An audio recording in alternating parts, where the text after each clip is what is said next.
कक्षा 10 के विद्यार्थियों, प्रश्नावली 1.2 पहला प्रश्न है, सिद्ध कीजिए कि √5 एक अपरिमेय संख्या है। देखिए, इसे सिद्ध करने के लिए अपन विपरीत कल्पना करते हैं, यानी कि √5 एक परिमेय संख्या मान लेते हैं इसको। अगर ये परिमेय संख्या नहीं होगी, जैसे प्रमेय संख्या के जो गुण होते हैं, जो विशेषताएं होती हैं, वो विशेषताएं ये प्रकट नहीं करेगी अगर, तो फिर ये स्वतः ही अपरिमेय सिद्ध हो जाएंगे। इसीलिए अपन इसको मानेंगे कि इसका हल करने के लिए क्या करेंगे कि मान लेते हैं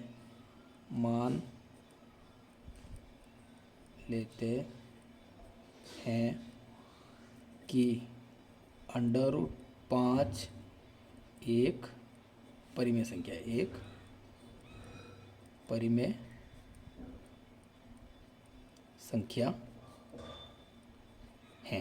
ठीक है, तो इसका मतलब ये हुआ कि इसे P/Q के रूप में व्यक्त किया जा सकता है, क्योंकि हम जानते हैं कि परिमेय संख्याओं को P/Q के रूप में व्यक्त किया जा सकता है, और P और Q पूर्णांक होते हैं और सह अभाज्य होते हैं।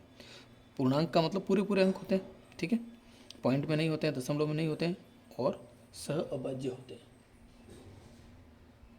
ठीक है, तो यानी कि इसे P/Q के रूप में तो ऐसा लिखेंगे कि अतः जिस परिमेय मान लिया है, तो अतः इसे P/Q के रूप में व्यक्त कर सकते हैं या लिख सकते हैं, व्यक्त कर सकते हैं। ऐसा करेंगे जहाँ P व Q पूर्णांक हैं। देखिए, P और Q क्या है ये बताना पड़ेगा आपको, क्योंकि आपने ये P और Q तो संकेत अक्षर है, ये तो संकेत मात्र है, ये हैं क्या गणित में यहाँ इसका उपयोग ले रहे हैं P और Q, तो ये क्या है इसकी जानकारी यहाँ देनी पड़ती है। इसलिए ये लिखेंगे कि P और Q क्या है, पूर्णांक हैं और सह अभाज्य है, और सह अभाज्य है। ठीक है, देखिए, P/Q के रूप में व्यक्त कर सकते हैं, और P और Q पूर्णांक हैं और सह अभाज्य हैं। तो इसका मतलब अपन लिखेंगे √5 = P/Q। ठीक है, अब आगे क्या करेंगे, इम्प्लाइज दैट करके इसका करेंगे वर्ग, दोनों तरफ वर्ग होंगे, एक तरफ तो होगा नहीं, तो इसका ऐसा लिखेंगे √5 का वर्ग बराबर P/Q का भी वर्ग। जब इसका वर्ग करेंगे तो अंडर रूट में कोई संख्या होती है और उसका वर्ग करते हैं तो अंडर रूट हट जाता है। क्या हो जाता है, अंडर रूट हट जाता है। किसी भी संख्या का अगर वो अंडर रूट में है और उसका वर्ग करते हैं तो उसका अंडर रूट हट जाता है। तो क्या लिखेंगे, सिर्फ 5 बराबर, यहाँ P/Q के होल स्क्वायर है, इसका मतलब P का भी स्क्वायर होगा और Q का भी स्क्वायर होगा, तो P² स्क्वायर ऐसे लिखेंगे। सॉरी, अब देखिए P और Q कैसे हैं, पूर्णांक हैं, इसका मतलब P² और Q² क्या होंगे, ये भी पूर्णांक होंगे। कारण अगर कोई दो पूर्णांक हैं कोई भी, तो उनका वर्ग भी पूर्णांक होगा। अगर किन्हीं संख्याओं का वर्ग पूर्णांक है तो वर्गमूल भी पूर्णांक होगा। ये हो गया होगा कैसे, देखिए यहाँ थोड़ा शॉर्ट में समझ लीजिए। जैसे P मान लेते हैं कि ये 3 है और Q मान लेते हैं कि 4 है। ठीक है, तो अगर ये पूर्णांक है, क्योंकि पूरा पूर्णांक है, कोई दशमलव तो नहीं है, ये भी पूरा पूर्णांक है, तो क्या इसके अगर वर्ग करेंगे, जैसे P² बराबर 9 आ जाएगा, Q² बराबर 16 आ जाएगा, तो क्या ये पूर्णांक नहीं है, अंक तो पूरा ही पूर्णांक है। और अगर ये पूर्णांक है, अगर पहले से ये दे रखा होता तो ये भी कर सकते भी 9 और 16 पूर्णांक है, तो 9 का वर्गमूल 3। अगर किसी संख्या का वर्गमूल निकालेंगे, वर्ग पूर्णांक है तो वर्गमूल भी पूर्णांक होगा, और संख्या पूर्णांक है तो उसका वर्ग भी पूर्णांक होगा, और घात कितनी भी हो जाए, ये तो वर्गमूल का मतलब सिर्फ 2 घात। अगर P की घात में 3 भी कर दूँ, अगर इसका घन भी कर दूँ, तो 3 × 3 × 3 27 होंगे, फिर भी ये पूर्णांक ही होगा। अगर कोई संख्या पूर्णांक है तो उसकी कितनी भी घात कर दी जाए पूर्णांक ही प्राप्त होगा। ठीक है ना, ये 64 हो जाएगा, 16 चौको 64, 4 × 4 × 4। ठीक है, अब 5 घात करेंगे, 7 घात, कुछ भी घात करो तो पूर्णांक की घात कुछ भी करोगे तो पूर्णांक ही प्राप्त होगा। ठीक है ना, इसका आप घनमूल लेंगे तो भी आपको पूर्णांक प्राप्त होगा। ठीक है ना, अगर घन का फिर वर्गमूल लेंगे तो बात अलग है। ठीक है ना, तो वो पूर्ण संख्या पूर्णांक प्राप्त हो नहीं हो ये बात की बात है। लेकिन अगर घन है कोई संख्या, उसका घनमूल लेंगे तो पूर्णांक प्राप्त होगा, कोई संख्या है उसका घन करेंगे तो पूर्णांक प्राप्त होगा। लेकिन अगर जैसे 27 है, अब इसका अगर अपन वर्गमूल लेंगे तो बात अलग है कि भाई ये पूर्णांक प्राप्त नहीं होगा। ठीक है ना, 27 का वर्गमूल नहीं होता है, घनमूल होता है। 27 का वर्गमूल होता है क्या? नहीं होता है, क्योंकि 16 का 25 का 5 का 25 होता है, फिर 6 का 36 होता है, यानी कि 5 और 6 के बीच कोई संख्या है जिसका ये वर्ग होगा तो वो दशमलव में हो जाएगी। 5 और 6 के बीच पूर्णांक तो होगी नहीं। ठीक है ना, तो इस प्रकार ये ध्यान रखिएगा। ठीक है, तो यहाँ ये बताने का अर्थ ये है कि यहाँ इसका उपयोग होगा कि भाई पी स्क्वायर और क्यू स्क्वायर भी पूर्णांक है। ठीक है ना, तो पी स्क्वायर और क्यू स्क्वायर, अब इसको अपन लिख सकते हैं, देखिए पी स्क्वायर को रखेंगे और क्यू स्क्वायर को इधर भेज देंगे तो क्या हो जाएगा, इधर मैं पी स्क्वायर लिख देता हूँ और 5 इंटू क्यू स्क्वायर हो जाएगा। अब इसका मतलब ये हुआ कि पी स्क्वायर जो है वो पूर्णांक है और क्यू स्क्वायर भी पूर्णांक है। इसका अर्थ ये हुआ कि भाई मैं क्यू स्क्वायर को इधर ले जाऊँ और 5 को इधर ले जाऊँ।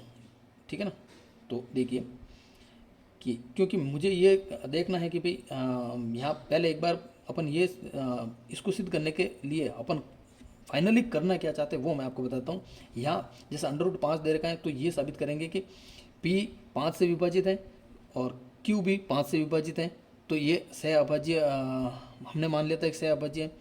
तो ये सिद्ध करना है कि भाई कि ये 5 गुणनखंड आ जाएगा। तो इसलिए यहाँ पर ही करते समय ये ध्यान रखना है कि आपको 5 को, यहाँ 3 है, अगर √3 को सिद्ध करना है तो 3 आ जाएगा, √7 को सिद्ध करना 7 आ जाएगा। तो 5 है तो 5 को अपन पी स्क्वायर के नीचे ले जाएंगे क्यू स्क्वायर के रूप में, तो इसको हटा देते हैं और आप ये कर दीजिए कि क्यू स्क्वायर बराबर पी स्क्वायर बट्टा 5। ऐसा क्यों? क्योंकि एक बार अपन पी के लिए ये लिखेंगे कि भाई क्यू स्क्वायर जो है वो पूर्णांक है, पी स्क्वायर भी पूर्णांक है, यानी कि एक पूर्णांक है पी स्क्वायर जिसमें 5 का भाग देने पर एक पूर्णांक प्राप्त होता है। इसका मतलब ये हुआ कि पी स्क्वायर जो है वो 5 से विभाजित है। जब पी स्क्वायर 5 से विभाजित है तो पी भी 5 से विभाजित होगा, क्योंकि ये पूर्णांक है इसीलिए तो पी स्क्वायर 5 से विभाजित है। भाई पी स्क्वायर में अपन 5 का भाग देंगे तो कोई संख्या प्राप्त होगी, वो दशमलव में प्राप्त होगी या पूर्णांक में प्राप्त होगी। लेकिन पहले से क्या रखा कि is equal to Q square है, तो क्यू स्क्वायर तो पूर्णांक है, तो पहले से पूर्णांक है। तो ये बात कह रहा है कि भाई पी स्क्वायर में अगर आप 5 का भाग दोगे तो कोई पूर्णांक प्राप्त होगा। इसका मतलब ये हुआ कि 5 का भाग पी स्क्वायर में पूरा जाता है। जब 5 का भाग पी स्क्वायर में पूरा जाता है तो पी में भी पूरा जाएगा, क्योंकि अपन यहाँ जानते हैं कि भाई अगर किसी संख्या के वर्ग में किसी संख्या का भाग जाता है तो उसके वर्गमूल में भी जाएगा। ठीक है ना, तो यहाँ लिखेंगे कि भाई पी स्क्वायर 5 से विभाज्य है, अतः पी भी 5 से विभाजित होगा। अब P 5 से विभाजित होगा, इसका मतलब ये है कि P को अतः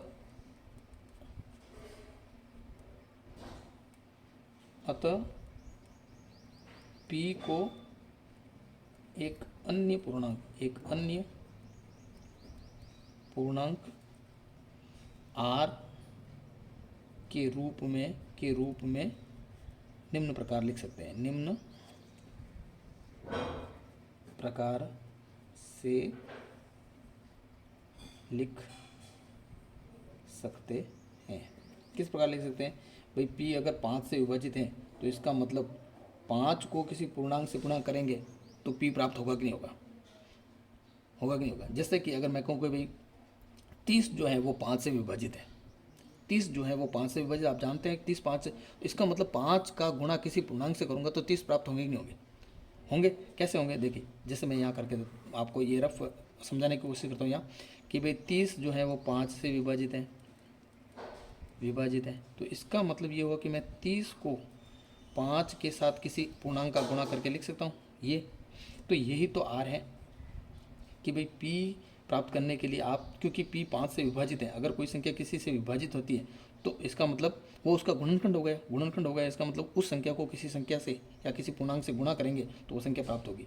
तो ये यही कह रहा है। जिस प्रकार यहाँ 5 से 30 विभाजित है तो इसका मतलब 5 का किसी पूर्णांक से गुणा करेंगे तो 30 आएंगे। उसी प्रकार यहाँ देखिए P 5 से विभाजित है तो इसका मतलब ये हुआ कि भाई 5 से अगर किसी पूर्णांक का गुणा करेंगे तो p प्राप्त होगा। ठीक है, अब देखिए, अब इसका अपन कर देते हैं वर्ग, क्योंकि अपने पास पी स्क्वायर है, तो वर्ग करेंगे तो पी स्क्वायर बराबर 25r स्क्वायर। अब पी स्क्वायर जो है वो किसके बराबर है, पी स्क्वायर किसके बराबर है, पी स्क्वायर बराबर है अपने, अगर यहाँ ये अपने किया था ना कि पी स्क्वायर, अगर पी स्क्वायर की जरूरत पड़ेगी तो पी स्क्वायर को क्यू स्क्वायर के पदों में ज्ञात करेंगे, तो पी स्क्वायर को अपन लिख सकते हैं 5q square is equal to 25r square. ठीक है, तो अब देखिए, अगर अपन इन दोनों को भी काट दे तो 5 एकम 5, 5 25, इसका मतलब ये हुआ कि क्यू स्क्वायर बराबर 5r स्क्वायर। ठीक है, अब आर स्क्वायर एक पूर्णांक है, तो इसको ऐसे लिखेंगे कि आर स्क्वायर बराबर क्यू स्क्वायर बटा 5, यानी कि क्यू स्क्वायर में 5 का भाग देंगे तो कोई पूर्णांक ही प्राप्त होगा, क्योंकि आर भी एक पूर्णांक है। ठीक है ना, एक अन्य पूर्णांक माना है, पूर्णांक है, यानी कि पॉइंट में नहीं आएगा, और वो भी 5 से विभाजित होगा। क्यू स्क्वायर को अगर 5 से विभाजित करेंगे तो पूर्णांक प्राप्त होगा, यानी कि ये हुआ कि भाई क्यू स्क्वायर भी 5 से विभाजित है, पी स्क्वायर भी 5 से विभाजित था। अब पी स्क्वायर और क्यू स्क्वायर दोनों ही 5 से विभाजित है, तो पी और क्यू भी 5 से विभाजित हो जाएंगे, ये हमने लिख दिया था भाई, पी भी 5 से विभाजित होगा। तो इसी प्रकार यहाँ लिखेंगे कि भाई क्यू स्क्वायर जब 5 से विभाजित है तो क्यू भी 5 से विभाजित होगा, तो यहाँ लिखेंगे कि क्यू स्क्वायर 5 से विभाजित है या विभाज्य है, तो क्यू भी 5 से विभाज्य होगा जी होगा। इसका मतलब ये हुआ कि अब देखिए, P और Q दोनों 5 से विभाजित हो गए, P व Q दोनों 5 से विभाज्य हैं। इसका मतलब ये हुआ कि भाई 5 में भी P में भी 5 का भाग जाता है और Q में भी 5 का भाग जाता है, लेकिन हमने क्या मान लिया था पहले, यहाँ क्या देखिए, P और Q सह अभाज्य है। सह अभाज्य का मतलब हो गया कि उनमें कॉमन गुणनखंड एक के अलावा और स्वयं के अलावा नहीं है, फिर भी यहाँ 5 कॉमन गुणनखंड आ रहा है, यानी कि 5 से विभाजित हो रहे हैं दोनों, तो ये तो गलत हो गया भाई। जब ये अगर परिमेय संख्या होती, अगर √5 एक परिमेय संख्या होती तो कॉमन गुणनखंड प्राप्त नहीं होता, लेकिन यहाँ पे P और Q जब इन्हें P बटा Q के रूप में व्यक्त करते हैं √5 को, तो कॉमन गुणनखंड प्राप्त हो जाता है। ठीक है ना, तो कॉमन गुणनखंड प्राप्त नहीं होना चाहिए, तो इसका मतलब ये हुआ कि परंतु, यहाँ लिखेंगे कि परंतु, देखिए परंतु P व Q सह अभाज्य है, सह अभाज्य है। ये तो हमने माना था भाई P और Q सह अभाज्य, लेकिन ये प्राप्त हो गया कि 5 एक उभयनिष्ठ गुणनखंड प्राप्त हो गया, तो यह हमारी गलत धारणा के कारण जो है ऐसा क्यों हुआ, तो लिख देंगे यहाँ पे कि भाई, क्या लिखेंगे, ऐसा हमारी गलत धारणा के कारण हुआ, क्योंकि हमने मान लिया था, क्योंकि हमने √5 को एक परिमेय संख्या मान लिया था, परिमेय संख्या मान लिया था, इसलिए यह विरोधाभास, इसलिए यह विरोधाभास उत्पन्न हुआ। ये विरोधाभास क्यों उत्पन्न हुआ, क्योंकि हमने √5 को एक परिमेय संख्या मान लिया, जबकि ये तो अपरिमेय संख्या। अतः √5 एक अपरिमेय संख्या है। ठीक है, इस प्रकार से आपको ऐसे क्वेश्चनों के उत्तर लिखने हैं।